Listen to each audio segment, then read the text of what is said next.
plusieurs points d'actualité. Le fichier électoral. Quelle position pour la société civile? Quelles réformes à apporter? Les détentions préventives sont-elles problématiques au Sénégal? Et que dire du retour au bercail de l'ex-président ivoirien Laurent Gbagbo? Alassane Samba Diop reçoit Djibril Ning, secrétaire exécutif de la plateforme des acteurs de la société civile, et Aliou Baïlokan, coordinateur de la plateforme Vision Symbiocrate. L'air du temps, tous les dimanches, 10h-11h, pour aller au-delà des faits sur e-Radio, la radio de l'information certifiée. Dimanche 6 juin 2021, merci d'être à l'écoute de l'air du temps, qui reçoit donc aujourd'hui Djibril Ning, secrétaire exécutif de la Pacte, plateforme des acteurs de la société civile pour la transparence des élections, et Aliou Baïlakan, qui est coordinateur de la plateforme citoyenne Vision Symbiocrate, deux plateformes qui travaillent dans la société civile. Merci monsieur d'avoir accepté notre invitation. Vous le savez, aujourd'hui, cette semaine, on a beaucoup parlé du fichier électoral et des réformes qu'on doit amener concernant le fichier électoral. La société civile s'est réunie à donner sa position par rapport au fichier électoral. Ce qu'on retient par rapport à cette information, c'est que dans la requête 4 portant sur la révision des articles L31 et L32 pour permettre à l'électeur ayant purgé sa peine et celui ayant bénéficié d'une grâce présidentielle de recouvrer ses droits civiques afin de s'inscrire sur les listes électorales. Moudia Sissé, l'un de vos partenaires, a dit qu'il faut aller beaucoup plus loin, c'est-à-dire que les personnes condamnées puissent disposer de leur droit de vote, comme ça se fait dans certains pays, en Pologne et au Danemark. Ils ont aussi préconisé une recommandation, si elle est appliquée, permettra à Karim Wade et Khalifa Sall, tous les deux élargis de prison, par grâce présidentielle, de jouir de leurs droits civiques et de participer aux élections locales prochaines. Ainsi, il note aussi que l'arrêt de la Cour de la CEDEAO concernant le parrainage s'est invité dans ce débat en disant que la justice sénégalaise doit respecter ce qu'a dit la Cour de justice de la CEDEAO. D'abord, les articles L31 et L32, quelle lecture en avez-vous? Merci Alsan. Je voudrais vous remercier pour cette invitation et vous me permettrez d'exprimer mes salutations à vos auditeurs et de vous dire toutes mes félicitations pour la qualité et le niveau de cette émission. Merci. Sur L31 et L32, la position de la société civile est très claire. Elle est conforme à celle des auditeurs depuis 2010. On pourrait dire curieusement. C'est que depuis 2010, les auditeurs internationaux ont signalé une inadéquation entre les articles L31 et L32 d'avec d'une part l'article 34 du Code pénal et d'autre part l'article 730 du Code de procédure pénale. L'article 34 du Code pénal indique clairement que la condamnation privative des droits électoraux est une peine complémentaire. Ce n'est pas la condamnation à titre principal. Ce n'est pas la peine principale. Ce n'est pas la peine principale. Elle est complémentaire. Elle est complémentaire. Donc vous pouvez être condamné à 5 ans, à 6 ans pour crime, pour n'importe quel délit. Alors, s'il n'y a pas une peine complémentaire vous enlevant vos droits civils et politiques, vous les gardez. Et l'article 730 du Code de procédure pénale indique qu'au cas où vous êtes frappé par cette peine complémentaire, vous faisant perdre vos droits électoraux, le greffier qui a siégé à cette instance-là doit établir une fiche, n'est-ce pas, qu'il transmet à l'autorité électorale qui seulement à ce moment-là est habilitée à vous enlever vos droits. Et même si on vous les enlève, c'est pour une durée précise dans le temps. Vous voyez. Bon, nous nous sommes rendus compte que ça n'a pas été le cas de Khalifa Sall et de Karim Wade. Par conséquent, ça veut dire que dans la réalité, ils gardent leurs droits civils et politiques. Ce que d'ailleurs un des ministres célèbres de la justice avait indiqué pour Karim Wade en disant qu'il n'avait pas perdu ses droits civils et politiques. Vous voyez. C'est d'abord cela.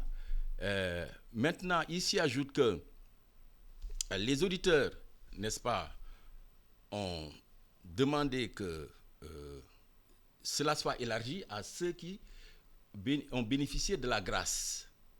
Alors, mais le problème de la grâce, c'est que la grâce n'efface pas les faits. Oui. Alors, c'est pourquoi la société civile... qui efface les faits. Voilà.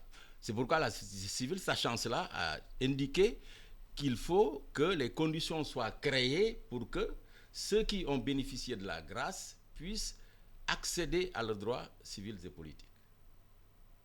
Quelle analyse avez-vous de cet article? Parce qu'on a vu Aliou Khan une passion autour de cet article. La presse semble s'intéresser justement à ces deux questions bien précises concernant l'article L31, L32, qui concerne directement Karim Wade et Khalifa Babakar Sall.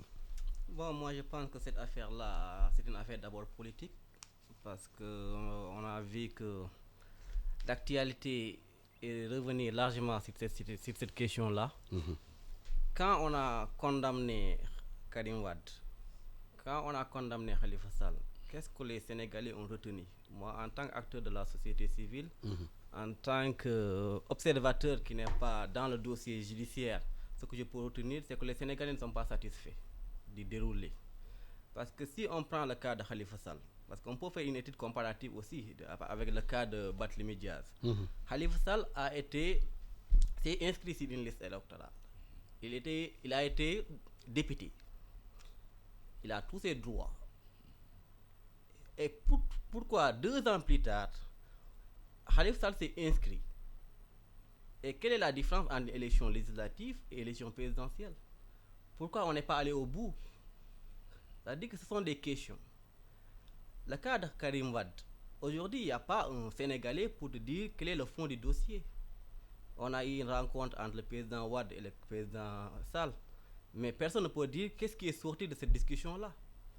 Quelle est la situation actuelle de Karim Wade? Les gens ne savent pas. Moi, je pense qu'à un certain moment, les Sénégalais ont besoin d'informations, ont besoin de transparence dans les dossiers judiciaires, qui ont une connotation politique et parfois qui n'intéressent pas les Sénégalais. L'autre élément, c'est que les politiciens ont commencé à comprendre l'aspect médiatique des assises judiciaires. Et les événements de février-mars nous ont donné raison. C'est aujourd'hui quelle est la situation ou quel est le positionnement ou la position d'un acteur politique face à une affaire judiciaire. Et le 31 décembre, le président l'avait dit, il y a des gens, c'est difficile de les poursuivre. Est-ce que ce message-là, quel écho il va faire? Et c'est ça qui conditionne que beaucoup de gens ont besoin de cette popularité-là pour faire face à la justice. Est-ce qu'il n'y a pas une émergence d'une justice populaire qui prendrait les décisions sur la justice des cours et des tribunaux? Moi, c'est à ce niveau-là que j'ai senti ma réflexion. Oui, mais est-ce que justement la façon dont les gens médiatisent le dossier judiciaire, il y a, vous avez dit, une incohérence entre les articles du code électoral, les articles du code de procédure pénale et les articles du code pénal? Comment aujourd'hui harmoniser tout ça pour que les choses soient beaucoup plus claires? Oui, merci. C'est ça toute la problématique. Parce que si, sur la base des seuls articles L31 et L32, on enlève les droits électoraux de quelqu'un, d'un citoyen, cela veut dire qu'on considère ces articles du code électoral comme des articles d'application immédiate, comme des articles dérogeant au droit commun, c'est-à-dire qui dérogent de l'article 34 et 730 du code pénal et du code de procédure pénale. Dans un état de droit, ça ne peut pas se passer comme ça. Il doit y avoir une cohérence et une conformité entre les articles. C'est ça, nous, que nous disons. Tu vois. Mais pourquoi les concernés n'attaquent pas ces articles en justice? Ah ben voilà, vous posez la bonne question. C'est ça, la bataille, jusqu'à présent, s'est située sur le plan politique. Sur le plan politique. Et même sur le plan politique, j'estime que la bataille n'a pas été menée très bien. Il y a que la société civile qui a donné de la voix depuis des années sur cette question-là. Et plus fortement ces dernières années. C'est maintenant, avec le dialogue politique, peut-être, que la classe politique, ayant eu grâce aussi à la société civile, une bonne compréhension de la question, a commencé à mener la bataille, mais uniquement sur le plan politique. Je pense que, effectivement, comme vous le dites, si la bataille était menée, était portée sur le plan juridique, il y a des possibilités de faire avancer la question et de lui enlever toute la passion qu'il y a derrière. Mais enfin, je pense que, puisque maintenant le dernier audit, n'est-ce pas, a fait des recommandations dans ce sens, je pense que l'État, cette fois-ci, va aller dans ce sens-là, puisque Macky Sall avait pris l'engagement de faire application de tout ce qui sortira du dialogue politique.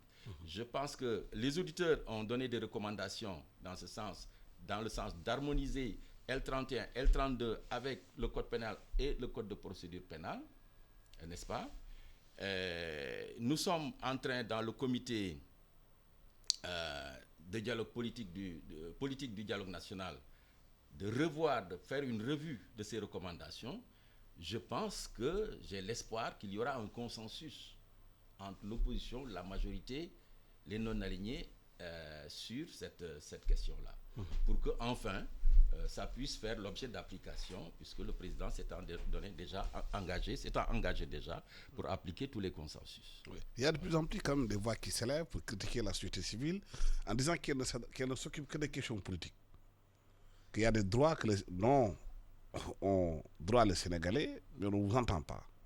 Sur le droit à l'eau, l'accès à la santé, sur d'autres questions bien précises. Mais quand c'est politique, ils sont là, la société civile. Moi, je pense qu'on va essayer de faire une petite historique de la société civile dans sa trajectoire. Moi, je pense que la société civile a commencé à attaquer les questions purement politiques dans les années 90. Mais avant, la société civile était présente dans les questions de développement. Si on prend mais on l'entend plus, cette société civile, maintenant, sur les questions de développement. Elle est plus maintenant plus médiatisée politiquement que...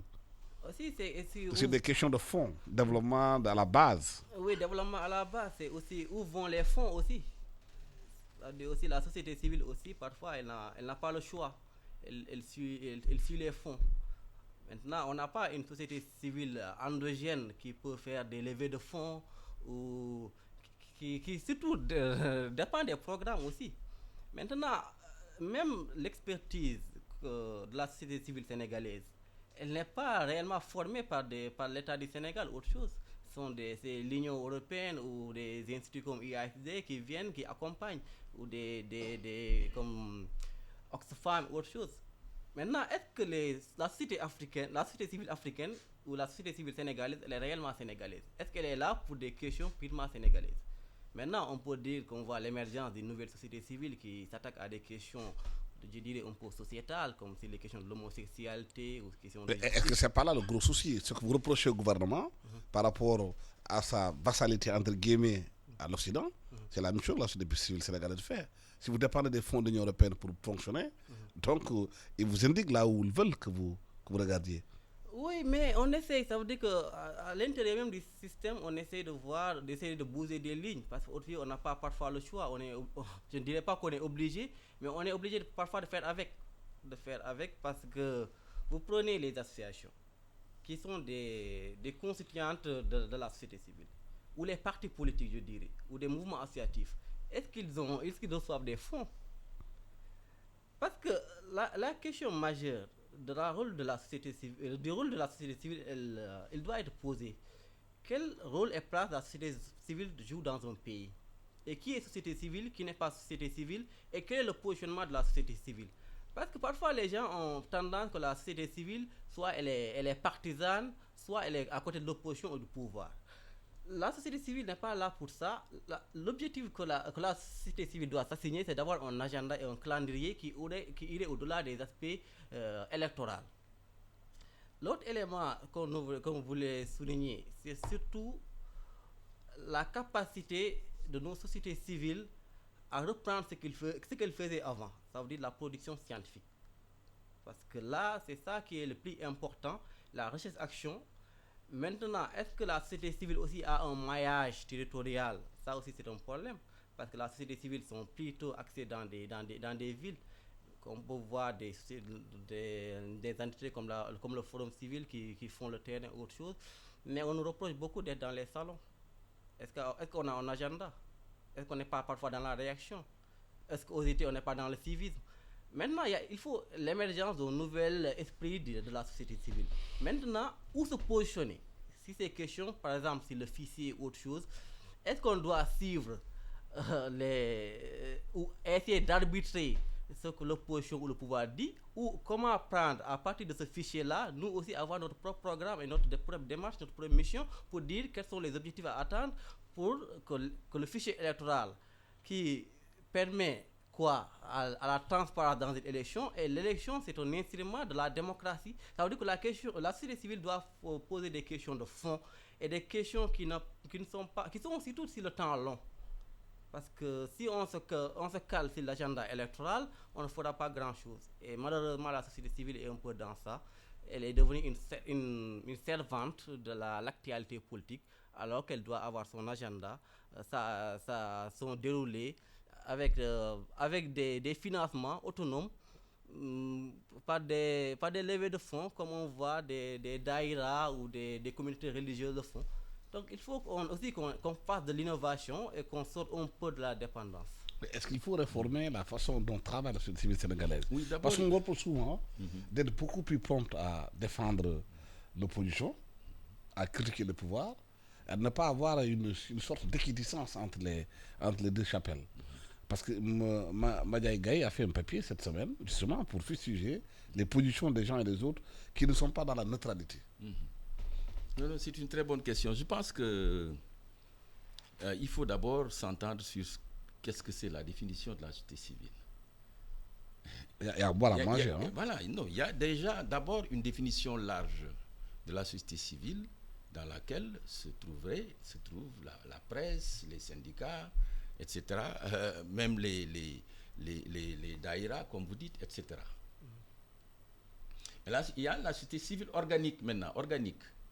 C'est celle dont nous parlons là, en ce moment, qui sont organisées, qui interviennent sur les questions politiques, économiques, de développement, etc.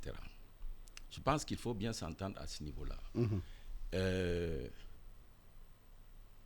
Parce que si on se réfère à la définition de Matteucci, de Gramsci plutôt. Antonio Gramsci.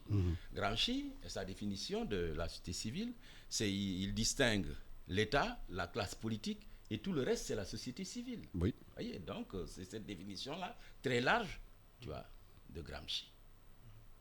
Maintenant, s'il s'agit de cette société civile organique dont nous parlons, disant que lorsque vous dites qu'elle n'intervient que dans la politique, je ne pense pas.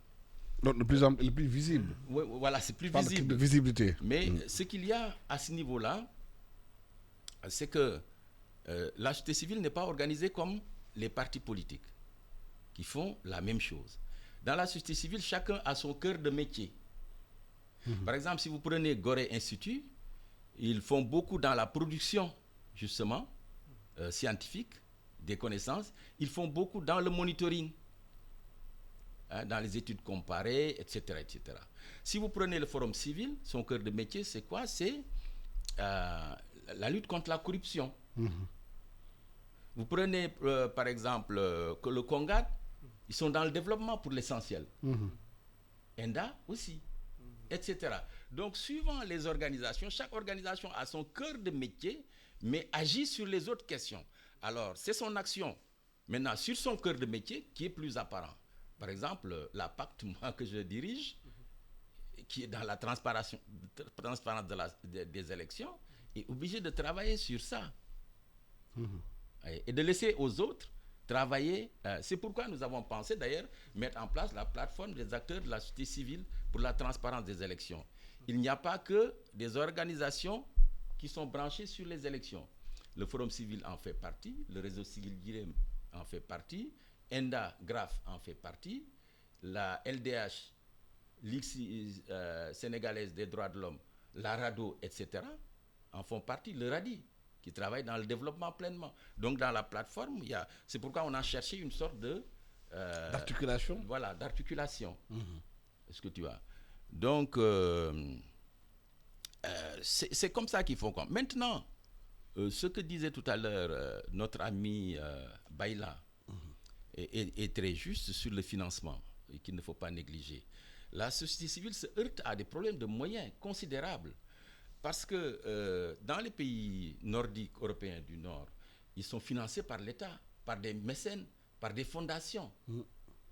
Ce qui n'existe pas dans nos pays, et même par l'État dans la plupart des pays européens, qui le prévoit dans le budget de l'État. Parce qu'ils comprennent que la société civile est un acteur essentiel et fondamental du projet démocratique. Le projet démocratique repose sur 3 acteurs essentiels. C'est l'État, c'est la classe politique et la société civile. Voyez. Mais puisque dans nos pays, on ne comprend pas cela, c'est pourquoi, d'ailleurs, le projet démocratique aura toujours des problèmes tant qu'on cherchera à se démarquer de la société civile, à l'affaiblir, etc. Maintenant, est-ce que la société civile est prompte à défendre l'opposition? Non, je ne pense pas. Je vous prends par exemple, pour être concret, le parrainage. Sur le parrainage, quelle était notre position? Elle était différente et de la position de l'opposition et des positions de l'État. Alors, nous avons fait une médiation d'ailleurs pour rencontrer le chef de l'État, tu vois, sur cette question-là. Parce que nous, notre position, c'était quoi? C'était que sur le plan de la doctrine et sur le plan de la pratique électorale nationale et internationale, le parrainage est recevable. Vous voyez, dans tous les pays, vous allez sur le plan de la doctrine et de la pratique électorale. Mais c'est sur le plan des principes d'application que chaque pays l'applique suivant ses réalités, à la lumière de ses réalités. C'est ça qu'on a dit au président de la République. Absolument. Il a dit d'ailleurs tout de suite, c'était juste. Absolument. Oui, je vais mettre en place une commission. On lui a dit, il faut mettre une commission entre vous, l'opposition, pour discuter de ces principes-là. Parce qu'il faut que les élections se passent dans la paix et dans la stabilité. Voyez. Donc, nous avons aussi une certaine expertise dans la société civile. Hein, il y a aussi, au cours de discussion aussi, il a été préconisé de détacher l'organisation des élections de la tutelle du ministère de l'Intérieur. La société civile est pour que le ministère de l'Intérieur n'organise plus les élections au Sénégal. Moi, je pense que c'est une bonne chose. Ça veut dire que si on revient sur le processus électoral, tous les Sénégalais savent, même si on est jeune, que ce qui a été fait dans les années 90, jusqu'à 92, jusqu'à les élections 93, tout ça. Maintenant, est-ce que ce processus-là est toujours en cours? Parce que si on prend les propos de Mamadou Diop Decroix, qui a une expérience politique, il dit que le Sénégal aujourd'hui n'a plus de fichier électoral. Et il a posé même la question pourquoi réinventer la roue? Parce que le fichier électoral qui est là, ou le processus qu'il a fait, il a fait 10 élections. Ça a marché. Pourquoi changer ce qui marche? On peut l'améliorer. Maintenant, ce que l'ODI a révélé aussi, c'est surtout sur l'organisation et le fonctionnement du fichier. En 2017, on a investi combien? 56 milliards pour dire comment faire pour arriver à une automatisation du fichier. Mais aujourd'hui, on voit que toujours le fichier a besoin d'un coup de fouet ou quelqu'un derrière pour le faire fonctionner. Maintenant, ça pose aussi la question de l'organisation et de l'articulation entre certains organes ou certaines institutions. Parce que ça a noté aussi qu'il n'y a pas une coordination entre la direction de l'État civil, le ministère de l'Intérieur et les gens qui délivrent les résidents, les certificats de résidence. Ça veut dire qu'il n'y a pas une coordination, il n'y a pas une organisation, donc il n'y a pas un fonctionnement. Ça veut dire que c'est un problème de management. Et je pense que le président n'est pas allé au bout de sa politique de la modernisation de l'administration publique. Tous les Sénégalais savent aujourd'hui qu'on a un problème institutionnel. Le Sénégal ne peut pas émerger avec les institutions. Parce que moi, je pense même que certaines institutions empêchent d'autres institutions même de se déployer et de fonctionner. Est-ce qu'il y a une part de collusion? Est-ce qu'on a certaines institutions? Est-ce qu'on en a besoin? C'est avoir aussi un audit sur nos institutions, sur leur rentabilité. Leur efficacité. C'est leur efficacité. Parce que moi, j'ai aimé l'audit. Parce que ça révèle beaucoup de choses qui vont au-delà de l'aspect électoral. Ça veut dire, si on prend aujourd'hui la question qu'ils ont posée, c'est comment avoir un site miroir. Ça veut dire aujourd'hui que la DAF n'est pas en sécurité. S'il y a un incendie, demain, tout est lié. L'autre élément là, c'est les questions de la souveraineté. Parce que l'opposition, qu'est-ce qu'elle dit? Elle dit qu'elle n'a pas, même que les experts n'ont pas pu accéder à la matrice, que c'est détenu par un cabinet malaisien ou autre chose. Ça pose des questions de la souveraineté technologique. Donc aujourd'hui, est-ce que les Sénégalais ou le Sénégal n'a pas une expertise technologique pour pouvoir faire ce travail-là? Justement, est-ce que la mise en place justement de cet organe qui va sortir de la tutelle du ministère de l'Intérieur pour organiser les élections devrait s'occuper de ces questions-là, des fichiers, de l'état civil au Sénégal, où vous allez dans certaines contrées à Diourbel, au Fouta, où les bulletins de naissance se perdent, on ne sait plus, les gens peuvent renaître comme ils veulent. Il y a un gros souci par rapport à cela. Et c'est ça qui crée l'incohérence même du fichier électoral. Tout à fait. D'ailleurs, les auditeurs ont fait une recommandation sur la modernisation de l'état civil pour pouvoir disposer d'un registre national d'état civil régulièrement mis à jour. Voyez. Parce qu'il y a 2% à peu près de la population, population qui décède, plutôt qui se déplace chaque année sans préciser leur adresse. Voyez. Si vous faites le calcul sur 6 millions d'électeurs, vous vous retrouvez à 100 000, un peu plus de 100 000. Il y a, la NSD a publié plus de 120 000 décès par an. Si vous cumulez ça, ça vous fait 200 peut-être. Ça, c'est les décès déclarés. Hein? Oui, déclarés. Qui ne sont pas déclarés. Déclarés, il y a des morts qui ne sont pas déclarés aussi. Justement. Oui. Et sur plusieurs, ça c'est par an.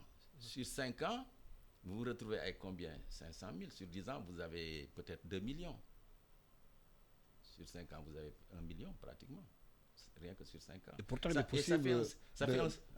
est possible de digitaliser tout ça. Mais en France, c'est l'INSEE qui s'occupe du fichier, qui est digitalisé.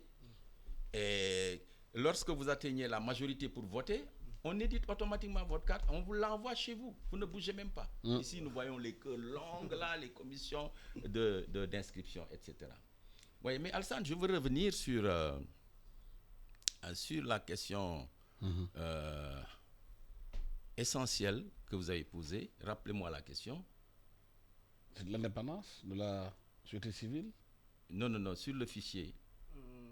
C'est la délégation. Voilà, sur la délégation. Oui, c'est sûr que le ministère de l'Intérieur autonome. Que le ministère de l'Intérieur n'organise plus les élections. Voilà. Alors, un organe indépendant qui organise du bout en bout. Voilà. Alors, il faut comprendre qu'il y a différents modèles et différents systèmes électoraux à travers le monde. Il y a les systèmes électoraux bâtis autour du modèle étatique. Le cas de la France, Belgique, Allemagne, c'est l'État qui organise les élections. Tout. Il y a le modèle politique en Afrique, c'est le Sénat. Il y a le modèle expert, comme au Canada. C'est des gens très compétents, des sachants, qui ont un profil très pointu, qui ont une grosse commission. L'Assemblée nationale vote les moyens, les budgets, et c'est eux qui organisent toutes les élections. La Tunisie et le Maroc, ils ne sont pas loin de ce modèle-là. Et il y a le modèle hybride. Le Sénégal est dans ce modèle hybride. C'est l'État qui organise la DGE, une partie. La Sénat supervise et contrôle. La Cour d'appel proclame les résultats. La CNRA, etc. Voyez. C'est un modèle hybride. Alors, c'est ça notre problème. C'est-à-dire, il faut qu'on ait un choix très net.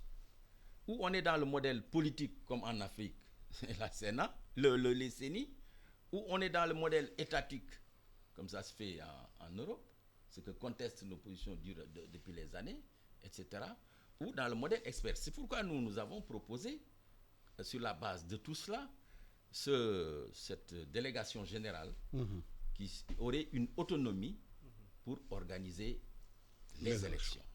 Maintenant, sur le fichier, le débat n'est pas mené. À qui on va confier?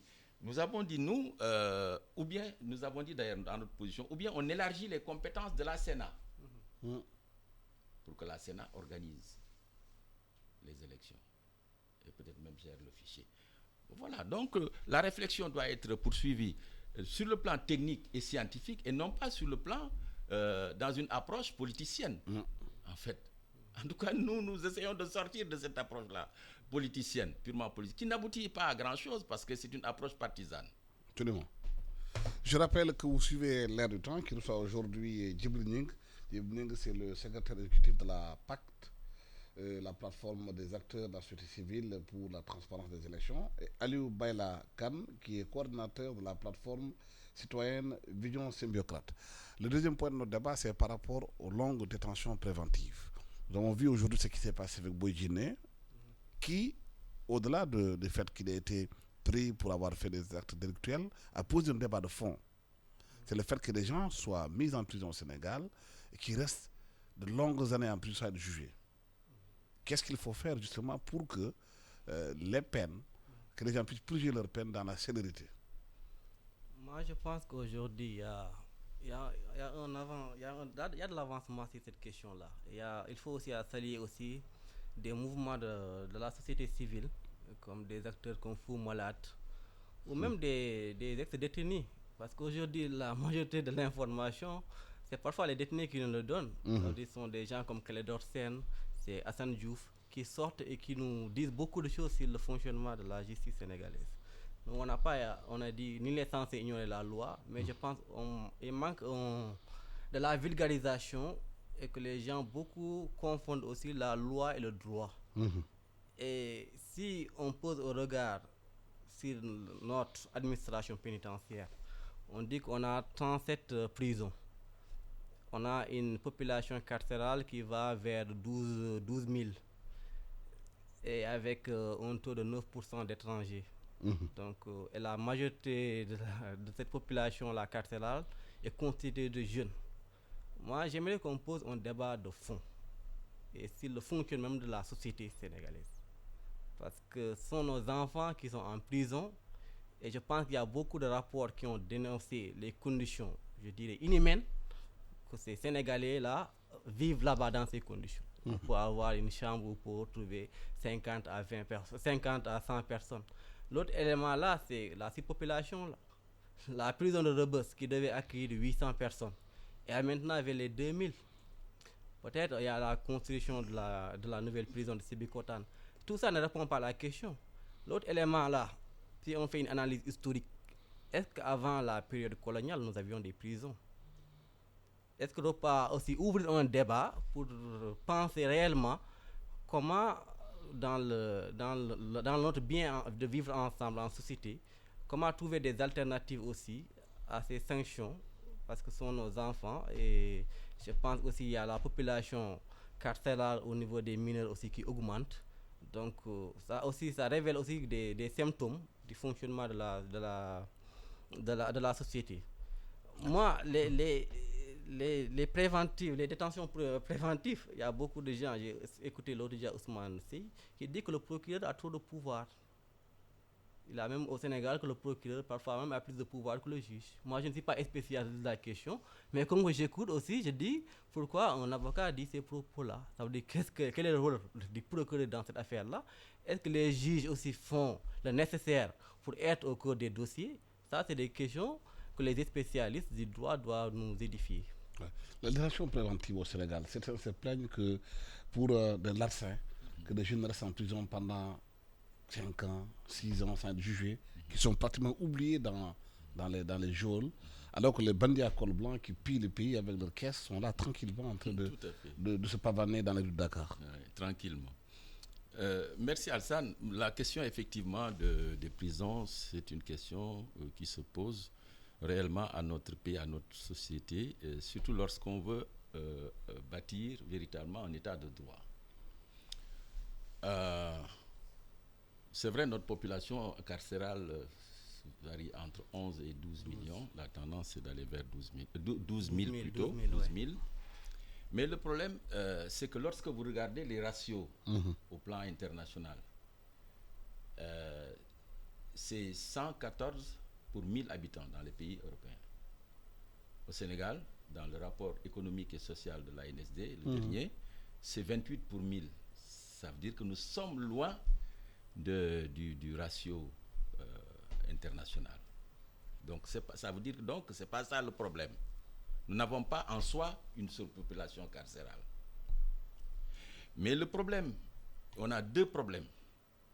Il y a le problème des infrastructures, parce que Saint-Louis a été construit dans les années 1860-69 et Rebeuss c'est 1920.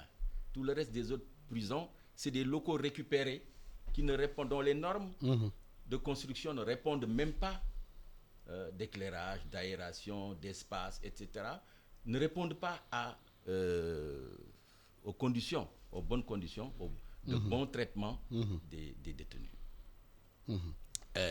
On a ce problème-là, mais on a un autre problème, c'est le nombre de détenus non encore condamnés. C'est les longues détentions. Lorsque vous prenez dans le rapport économique et social de l'ANSD, ils disent clairement que 60% sont détenus définitifs.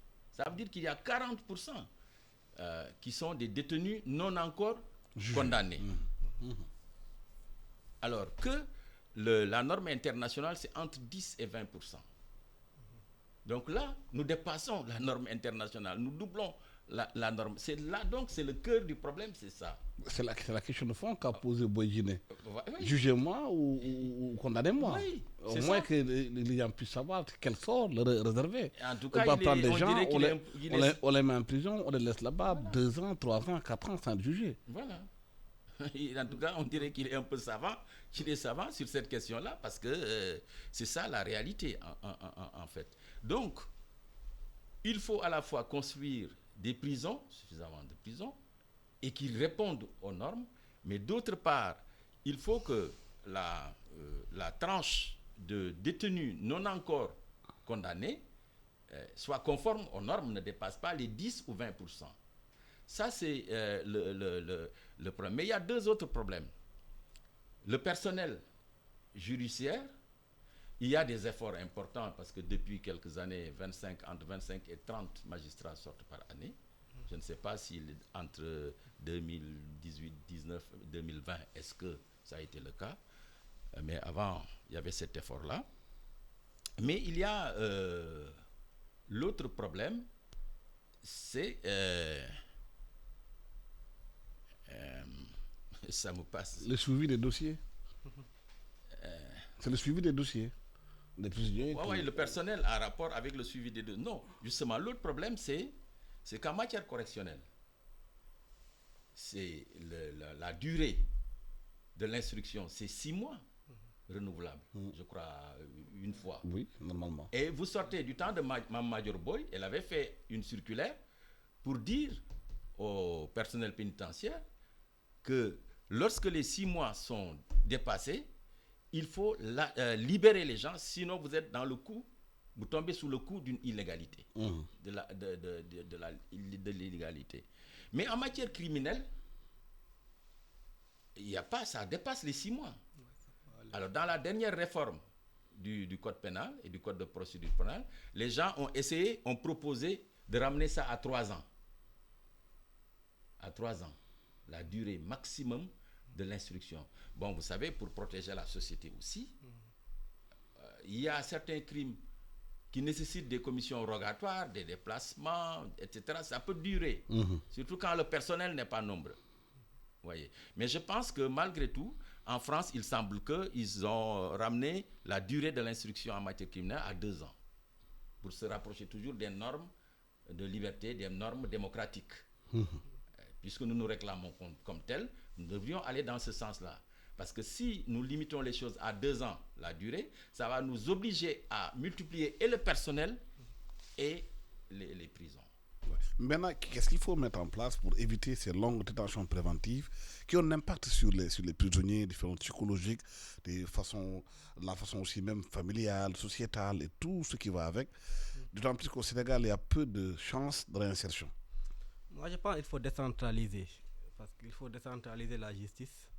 Parce qu'on peut régler beaucoup de choses à l'amiable. Parce que je pense que quand la dame Mimi Touré était ministre de la Justice, il a proposé des maisons de la justice où les gens pouvaient se retrouver. Parce que la justice, elle n'est pas là seulement pour sanctionner. Elle est là aussi pour sensibiliser, pour former.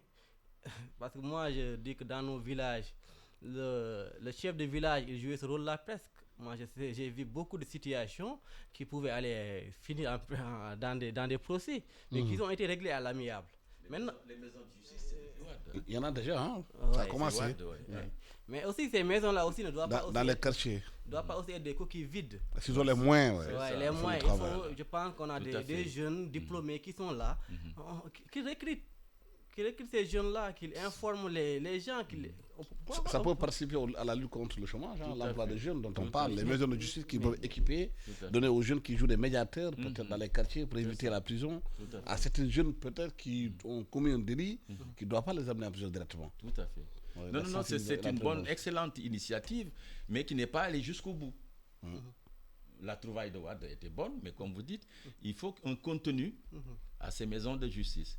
Et ça peut être un pourvoyeuse d'emploi pour les jeunes, effectivement, diplômés et qui chôment, n'est-ce pas, qui pourraient être des médiateurs, des conseillers, hein, dans les quartiers. Encadrés dans les quartiers, de façon, avec proximité, certains qui ont commis des délits mineurs.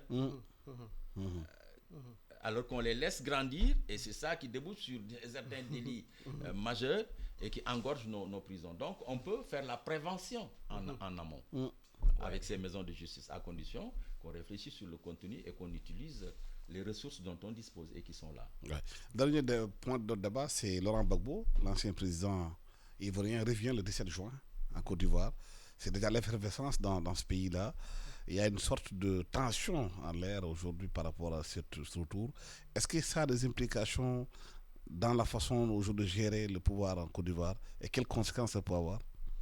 Moi, je pense que d'abord c'est une bonne nouvelle parce que moi, pour Gbagbo et pour la Côte d'Ivoire, parce que moi, je fais partie des gens, des jeunes activistes panafricains qui avaient soutenu Gbagbo parce que moi, je pense que l'affaire n'était pas claire. Parce que moi, je fais partie de ces jeunes-là qui ont commencé à s'intéresser à la question africaine pendant les années 2010, avec le mouvement de la Renaissance, le monument de la Renaissance. Aussi, il y avait l'avènement d'Obama, il y a beaucoup de jeunes qui sont engagés, il y avait Kadhafi, tout ça. Mais on est resté sur notre fin dans l'année 2011. Parce que c'est l'année où on a arrêté Gbagbo, c'est l'année où on a tué Kadhafi. Et nous, on n'a pas compris vraiment nos États, nos dirigeants africains face à cette situation-là. Et la Cour pénale internationale, même la dame là, on l'a posé la question, est-ce que l'acquittement de Gbagbo n'est pas un échec de cette cour-là qui a été toujours dénoncée et qui est une cour, on ne peut pas dire même pas Cour pénale internationale, parce qu'elle est là pour les Africains, pour les Africains. Il y a aujourd'hui l'ancien président du Soudan là qui est dans ça. Maintenant, l'autre élément qui concerne Gbagbo réellement et qui n'est pas réglé et que Alassane Ouattara aurait pu régler, c'est que c'était pendant l'élection. Ça veut dire que l'affaire du troisième mandat, on rappelle que Gbagbo était candidat, même si sa candidature a été rejetée. Je pense que ça pouvait être vraiment la plus belle manière de tourner la page. Il va revenir le 17 juin. Ça va être un accueil, ça se prépare. Qu'est-ce que où ça va finir?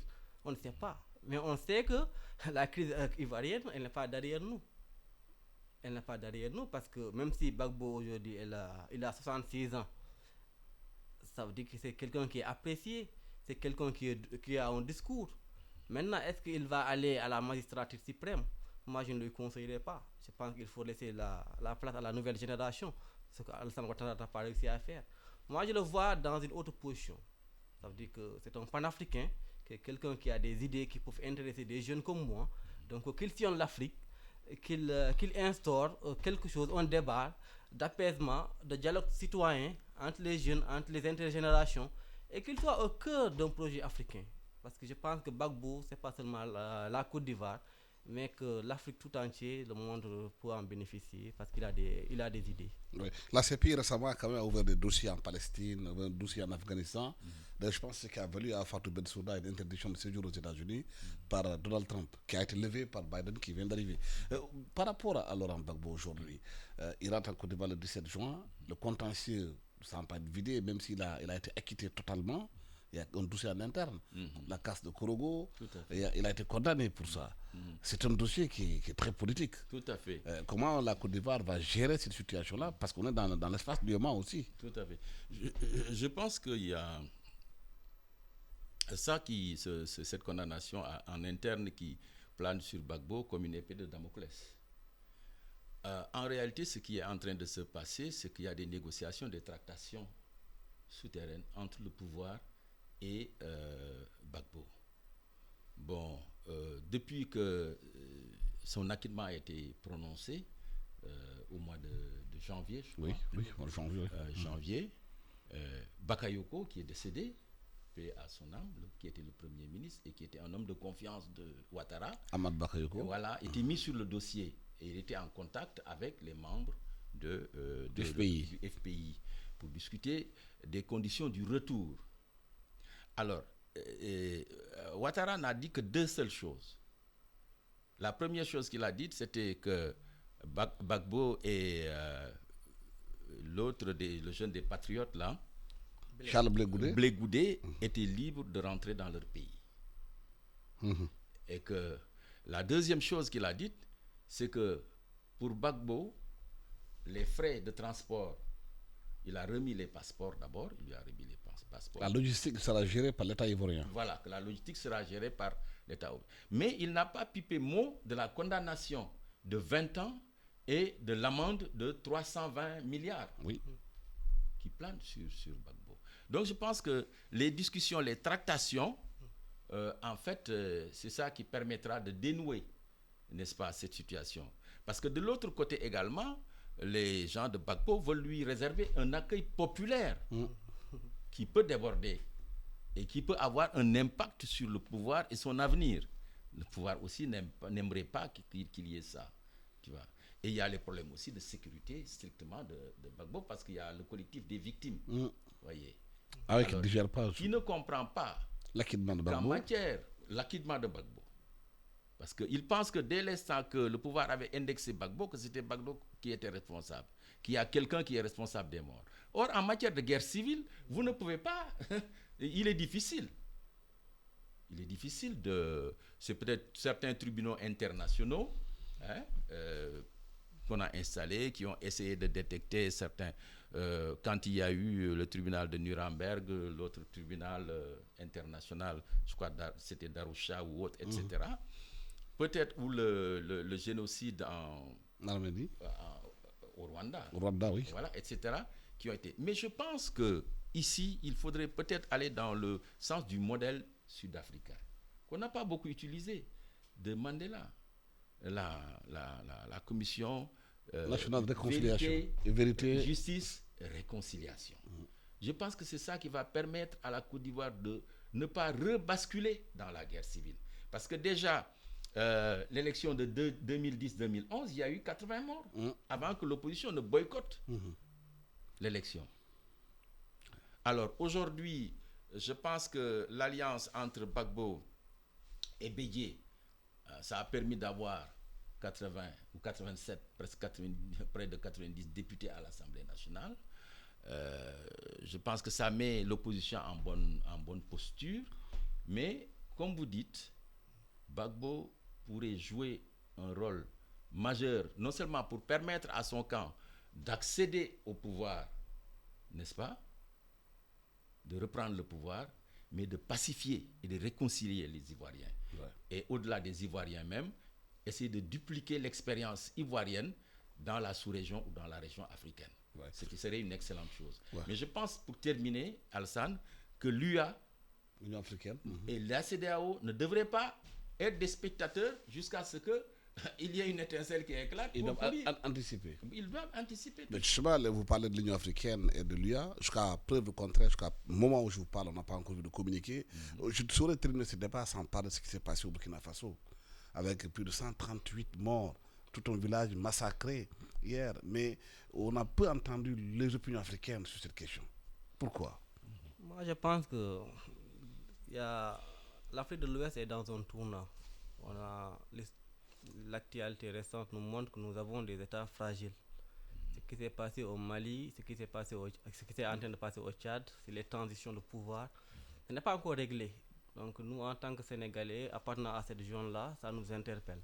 Maintenant, moi, je n'ai pas compris jusque-là pourquoi le Sénégal n'a pas intégré le G5 Sahel depuis lors. Maintenant, on a aussi vu que la France a fait un communiqué pour dire qu'il va revoir ses relations conjointes de la Ligue avec le Mali. Ça veut dire que ça ouvre beaucoup de questions. Maintenant, est-ce que ça va se déplacer au niveau de Tchad ou autre chose? Maintenant, comment gérer cette zone-là? Je pense qu'il faut revoir le G5 Sahel, intégrer le maximum de pays, avoir une nouvelle opération. Maintenant, je pense qu'il y a des gens qui ont proposé, comme Cheikh Tidiane Gadio, pourquoi avoir une armée? Une armée, avoir des bases militaires.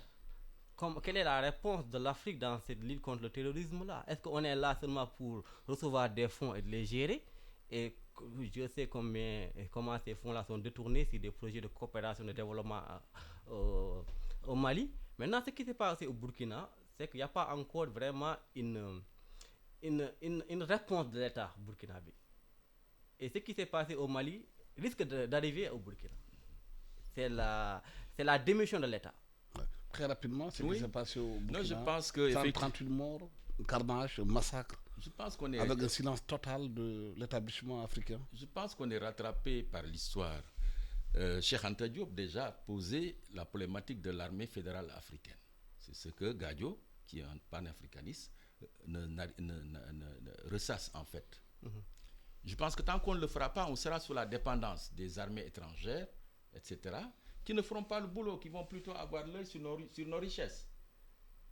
À preuve, le sentiment anti-français, depuis que l'opération Barkhane est là-bas, avec plus de 5000 hommes, ils ne sont pas arrivés à bout de djihadistes là, qui sont quelques poignées par semaine. Alors, l'autre question qu'on a, c'est la question du développement. Parce que cette situation cette guerre contre les djihadistes est une guerre asymétrique et qui utilise la pauvreté comme terreau fertile pour se développer. Par conséquent, l'autre question à côté de l'armée fédérale africaine, c'est le développement endogène de nos pays. Ouais, mais le temps que vous avez parti est terminé. J'ai même plus 2 minutes du temps. Je m'excuse auprès des auditeurs et de Hassan Top qui doit faire bientôt le bulletin. Merci à Djibril Nying qui est le coordonnateur de la PACT, la plateforme des acteurs de la société civile pour la transparence des élections. Aliou Baylakan qui est coordonnateur de la plateforme citoyenne Vision Symbiocrate. Merci à Biran Sissé qui est à la technique au micro Alassane Sambodjob. Excellent dimanche à tous.